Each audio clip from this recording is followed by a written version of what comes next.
O'zbekiston xalq shoiri Sirojiddin Sayyid 1958-yil 30-oktyabr kuni Surxondaryo viloyatining Sariosiyo tumanida tavallud topgan.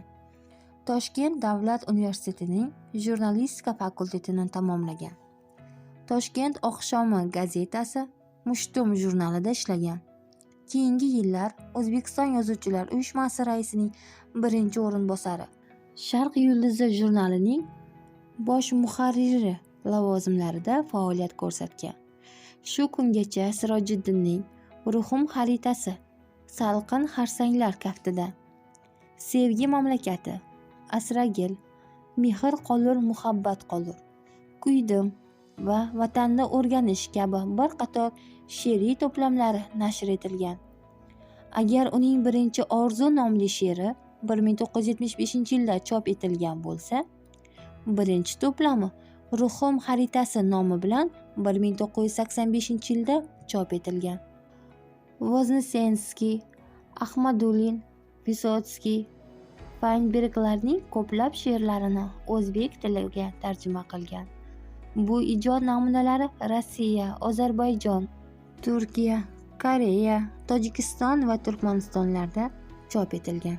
2020-yil 18-yanvarda O'zbekiston prezidenti Shavkat Mirziyoyev Sirojiddin Sayyidovni Oliy Majlis senatori etib tayinlash to'g'risidagi farmonga imzo chekdi.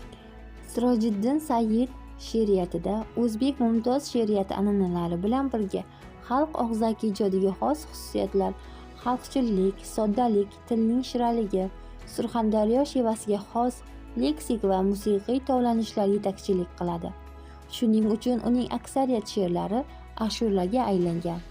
Ayni paytda Sirojiddin Sayyid o'z ijodida o'zbek she'riyatining so'nggi badiiy yutuqlarini o'zlashtirilgan holda hozirgi voqelikda va kishilarning ruhiy olamida yuz berayotgan o'zgarishlarni aks ettirmoqda. 1999-yilda Do'stlik ordeni, 2006-yilda O'zbekiston Respublikasi xalq shoiri, 2021-yilda Mehnat Shuhrat ordeni, 2025-yilda El-yurt hurmati ordeni bilan taqdirlangan.